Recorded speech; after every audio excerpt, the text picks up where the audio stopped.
Hi, I'm Steph and I'm so glad you're here because today I'm going to be answering a question that I get asked all of the time, which is what is the difference between Western and Vedic astrology?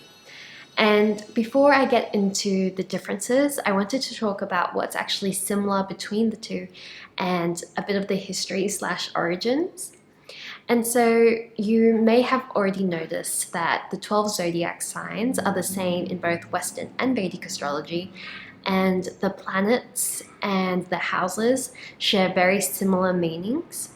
And this is because Western and Vedic astrology share the same origins in Mesopotamia, which is modern-day Iraq, and they developed some of the earliest astrological techniques, and they were the first to divide the ecliptic into 12 signs or 12 parts, which make up the 12 signs. And the zodiac in the form that we know it today probably emerged around 2000 BCE with the Babylonians, who evolved the idea from the Sumerians. Now, there will be some people who disagree and say that Vedic astrology developed independently, and I'm definitely open to all possibilities, but a lot of the evidence and the earliest evidence that we have point to Mesopotamia. From this root, Vedic astrology, or Jyotish, which means science of light, was developed in India, and it can be traced back to the Vedic period around 1500 BCE, and it's been preserved and transmitted through various ancient texts. And what I think is really important and special is that it's had a continuous and unbroken integration within Indian society and culture. And then with Western astrology, from Mesopotamia, the ancient Greeks further developed the astrological techniques, and that then spread throughout Europe and has led to Western astrology now. Now, let's talk about the differences between Vedic and Western astrology. So the first difference is that in Western astrology, there's a big emphasis on the sun sign.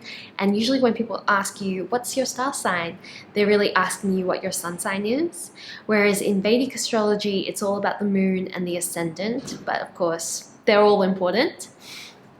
And the second difference is that in Vedic astrology, we use nakshatras, which are the lunar mansions, and there's 27 lunar mansions, and this is different to decans, which is when the sign is split into 3 parts. The other differences is in the planetary rulerships. So in traditional Western astrology and Vedic astrology, the sun, moon, and 5 classical planets are used for the planetary rulerships, whereas in modern Western astrology, they also include the outer planets. So Uranus is connected to Aquarius, Pluto is connected to Scorpio, and Neptune is the ruler of Pisces.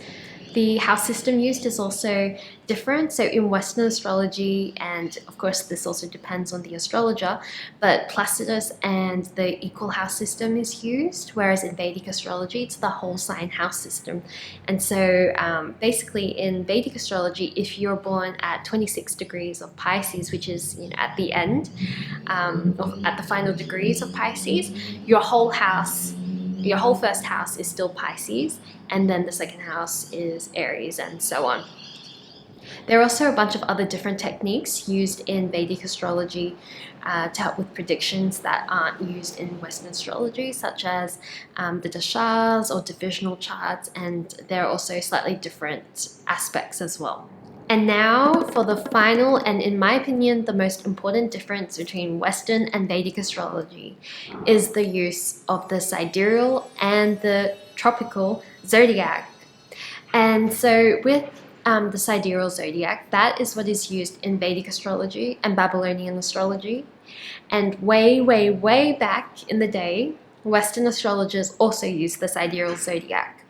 And it's considered to be more accurate because it's based on the actual position of the fixed stars, and it takes into consideration something called the precession of the equinoxes, which basically takes into consideration the slight wobble in the Earth's axis. And currently we have a 24-degree difference between the tropical and sidereal zodiac. So, for example, if you're into astronomy and you're observing the night sky, if you were to see Venus and say it was in the sign of Taurus, if you were to check a chart calculator using the sidereal zodiac, it would also say that Venus is in the sign of Taurus. Whereas if you were to use the tropical zodiac system, then it would say that Venus is in the sign of Aries because of that degree difference. And so if Western astrologers were using the sidereal zodiac way back in the day, what happened and why did they change to using the tropical zodiac? Side note, there are still Western astrologers who use the sidereal zodiac, but predominantly it's the tropical zodiac that is used. And so to answer that, we need to go back into the Hellenistic period, and there was an astronomer and astrologer named Ptolemy, and he aligned the zodiac with the seasons. And that's why at the start of Aries, we are in the spring equinox, and at the start of Libra, it's the autumn equinox. And because the tropical zodiac uses the seasons as the reference point instead of the fixed stars, there is also more of an emphasis on the sun and the solar calendar, which is also the Gregorian calendar that we use. And I think that's probably where there became more of an importance placed on the sun sign as well.